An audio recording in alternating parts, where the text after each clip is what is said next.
Friends, on this sacred night, the beginning of what is known to us as Shabbat, Shabbaton, the Sabbath of Sabbaths, we return to the journey we began exploring on Rosh Hashanah. The two questions we had left are intimately related to the theme of this day in its broadest sense. Teshuvah, the Hebrew word we use for repentance, has as alternative meanings the notion of turning, returning, and responding. We began with our sacred story from the wanderings of the patriarchs and matriarchs of our people, the lessons learned in slavery, the taste of freedom in the wilderness, and the covenant entered at Sinai. We emerged from Sinai forever committed to the primacy of obligation over entitlement, of doing what is right over doing what comes easy. Yet even after that great epiphany at Sinai, we went back to bicker and strayed again. We always do. We forget our calling, we lose the big picture and stray until we manage to recreate Sinai moments in our lives and remember the Brit, the covenant, once again. Shabbat in our tradition figures as one of those recreative moments. And this Shabbat, Shabbaton, a day of atonement, where we frequently will refer to God as Zechor HaBrit, the one who remembers the covenant, we are called ourselves to remember. Our first question, if you recall, where are we on our journey, exposed the dangers and the possibilities that liberal Jews experience while living immersed in modern Western culture. The threats posed by rabid secularism on one side and religious fundamentalism on the other, but also the emerging hopes, the hopes for change in the prevailing culture when we're able to bring the prophetic voice to bear upon the issues of the day. The second question was, who were the travelers on this journey? And it helped us to understand that we are a complicated mosaic made up of those who stood at Sinai, those who later joined, and those who join us even today, either by embracing this ancient tradition for themselves through the rites of conversion, or simply by bringing their children to the covenant of Israel. Tonight, as we reach the high point in the process of Teshuvah, we need to reflect on what it is we are striving to return to.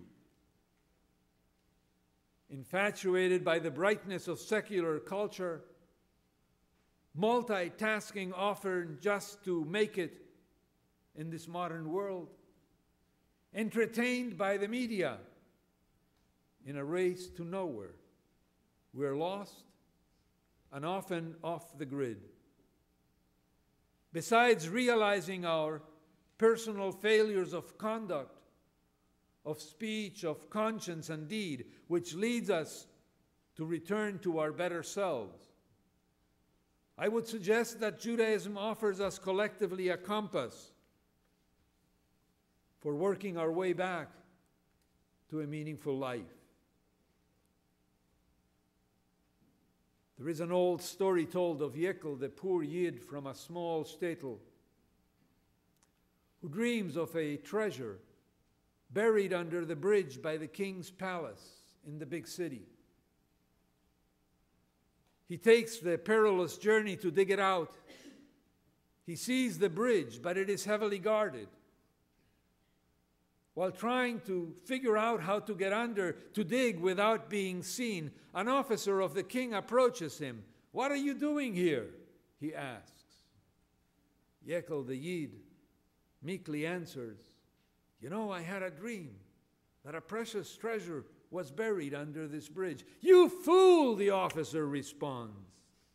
"For a dream you have traveled this far? I had the same dream. It told me to leave my post and go to a shtetl and dig under the shed of Yekel the Yid.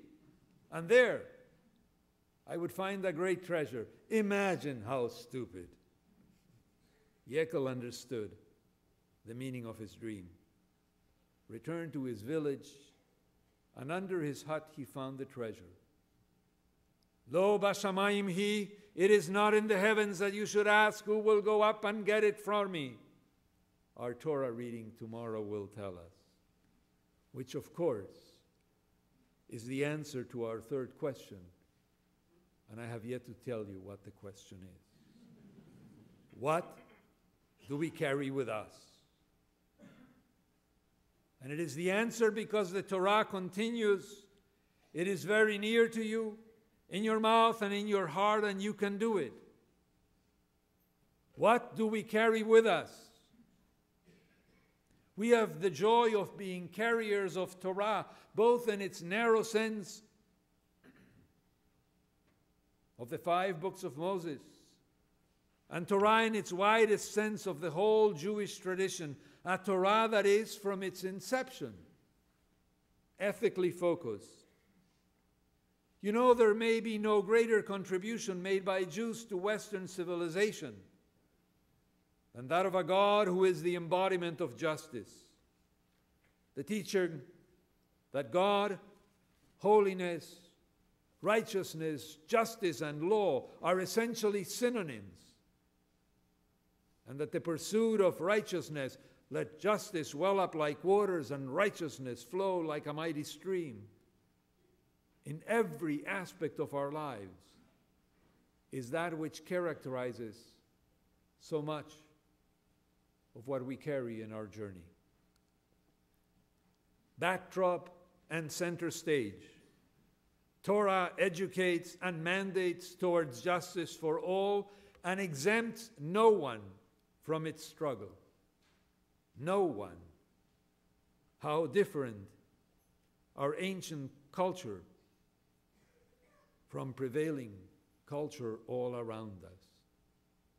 We find an extraordinary statement in the Jerusalem Talmud, which says that God is not like an earthly ruler who enacts legislation, but may or may not think the legislation applies to him.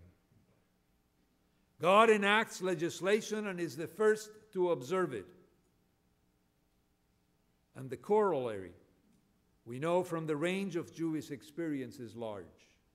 The demands of the ethical are present in every aspect of our lives, as private individuals, as dwellers of our towns, and citizens of a global community. This gift that is ours, which begins with a notion of covenant, doesn't make us better than anyone else, yet it brings responsibilities, beliefs, practices, opportunities, and blessings. In the words of Arnold Eisen, without needing to believe that by doing so, we are loved more by God than others, or are granted what God would regard as a unique purchase on truth. We carry with us a tradition that finds meaning and purpose in every aspect of the ethical and the profound mystical notion that in every person or situation there are sparks of goodness waiting to be released. Justice and compassion, theologically grounded, is at the core of what we carry on our journey, not just as we seek to position ourselves in our lives as citizens of our country, lovers of Zion, or citizens of the world, but in the intimacy of our bedrooms, in our teaching our children, dealing with our neighbors, and paying our employees. None of this may be exclusively Jewish, but all of it is emphatically Jewish. Unpack this treasure we carry with us on this day, and your life will find renewed purpose and meaning.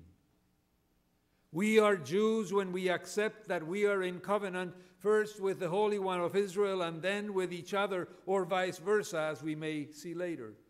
We are Jews at our best when this covenant manifests itself in relationships, from intimate family dynamics to our obligations to our other human beings in a global community and to the earth we inhabit. We are Jews at our best when the prophetic call to unlock the shackles of injustice, undo the fetters of bondage, let the oppressed go free and break every cruel chain, share your bread with the hungry and bring an end to homelessness. These words of Isaiah, which we'll also read tomorrow, resonate deeply with us and finds itself translated into daily actions. If you harbor secret thoughts or failed at having been honest with yourself, your conscience, or God, then this is the day for atonement.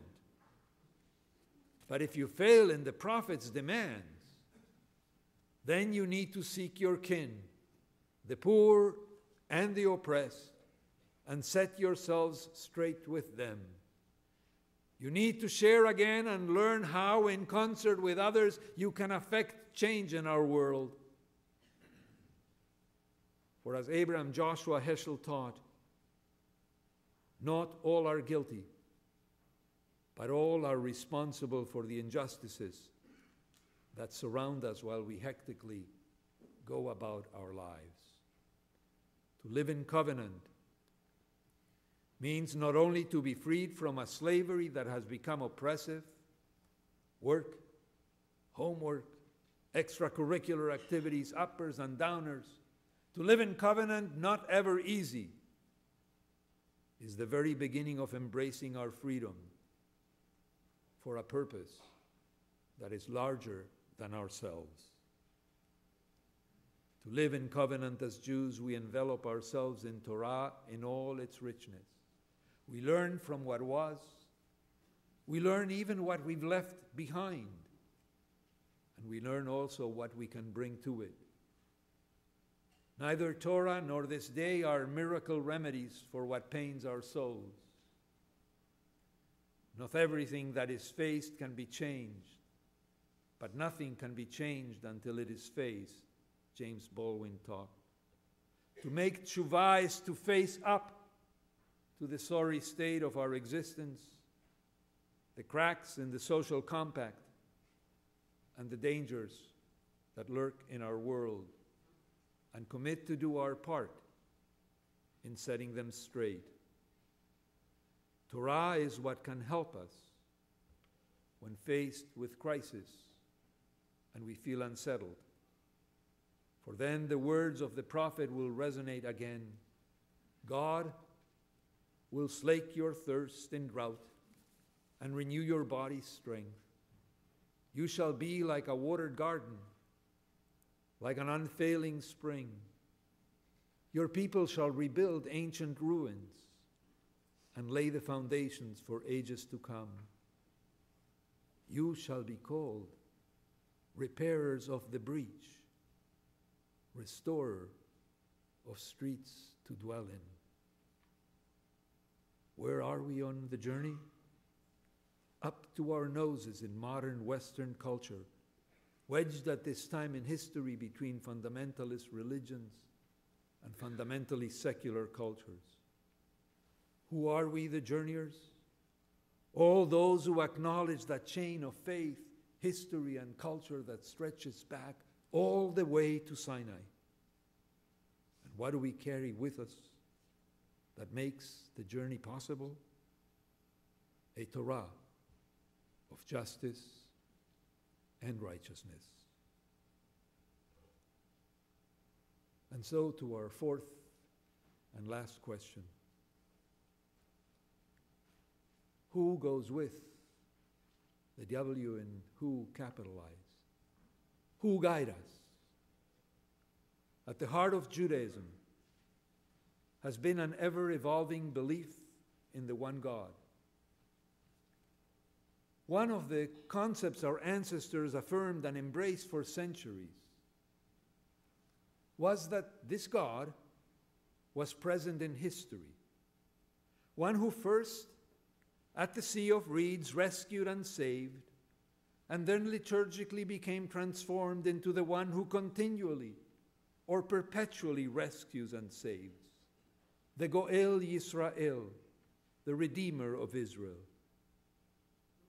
But wait, what are we saying? Rescues and saves you and your family when you're in trouble? Our people when they are endangered or oppressed? Doesn't this fly in the face of our experience? For many Jews, faith in such a God has not been shaken by secularist arguments, but rather by our experience of history, personal and Jewish. Life doesn't play out that way. Historical experience and the passage of time teach us that life is not always fair, that God does not reward the righteous and punish the wicked.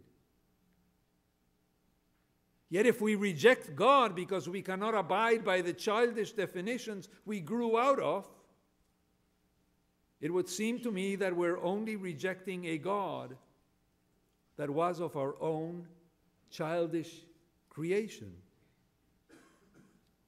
Are we not, though, children created in God's image? Is there not a possibility that leaving behind a concept still leaves available to us, if we wish it to be so, a God whose existence is affirmed throughout creation? For me, the Lurianic concept of a God who withdraws into God's self to make space for the world, the act called in mysticism tzimtzum, has made more and more intellectual and emotional sense. God is present in the world. God is with us on our journey. But the notion of an omnipotent God who rescues and saves is incompatible with life as we experience it and with the nature of the existence that God's self, has created.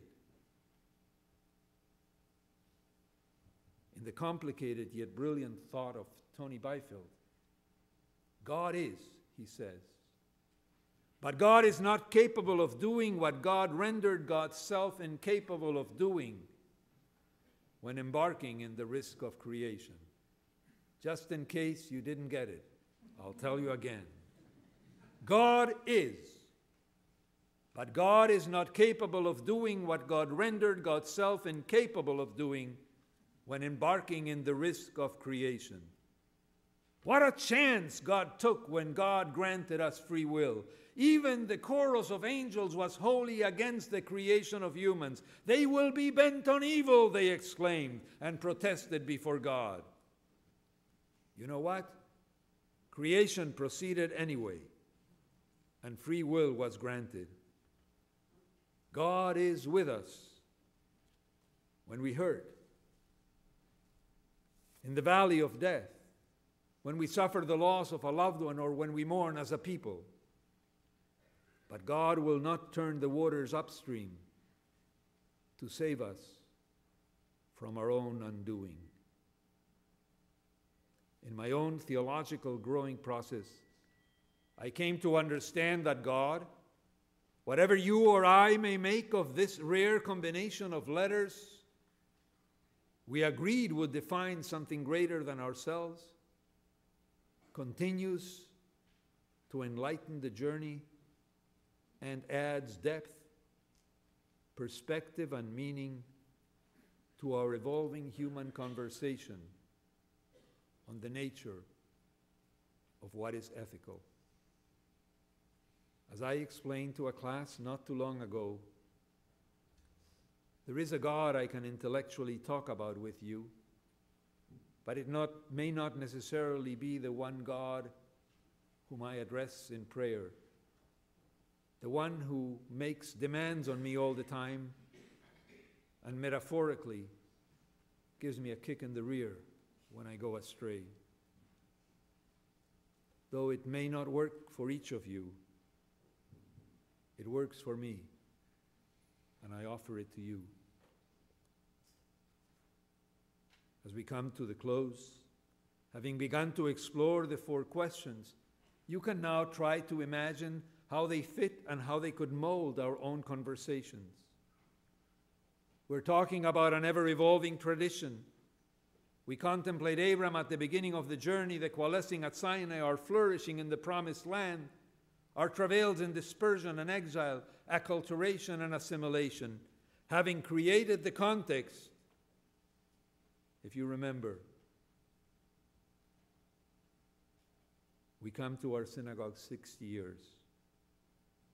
How are they inserted in this long history? What were the dreams of our founders? And what's the need to create a new vision? If at first it was God, Torah, and Israel in that sequence that came to explain our religious tradition, we may need to reverse the order for a while and start with Israel, the people. Better yet, with you, the Jew in the pew.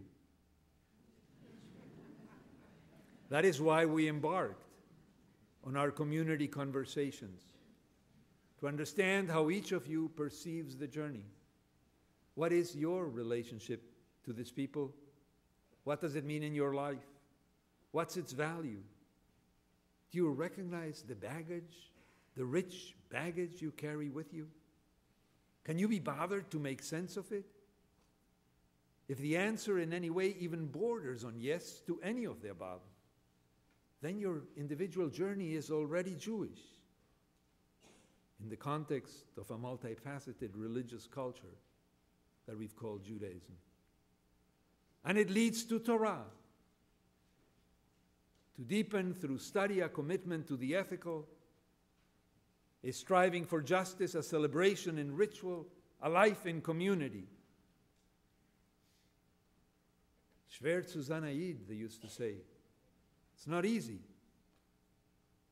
It's demanding. It is not, in the words of Abba Hillel Silver, the religion of a self-pampering people. The journey at this stage may or may not for you require God, or it may lead you to an understanding of God which, from where I stand, makes life richer, more nuanced, and keeps me humble on the journey. In fact, even the sages thought that if one had trouble with belief, right conduct would have to do. Would that they didn't believe in me, God says in the Midrash, but that they would observe my mitzvot. Shuvah, a return to the path from which, driven by the cacophony of modern life, we have veered away. Having been distant, we never come back to the same point where we left off. For life doesn't stop. The journey continues, and we ourselves have been changed by our distance, but we can't find our way back, joining those who continued on the journey. From within, even though we know that we may not make it there, we can understand where we're going. This is what makes us a community of faith, which moves forward towards the realization of a messianic vision of repair, of wholeness restored for us and the world. We began with memory of our families, of our people's history, on Yom HaZikaron 10 days ago. For memory is the first step. Without history, there is no future. Without memory, there are no dreams. We conclude with tshuva, a turning that allows us to rediscover the treasure we carry with us, a living Torah, grounded in covenant, the one of our ancestors and the one we write ourselves. One that hopefully will lead to faith and action together in the coming year. Ken כן יהי רצון.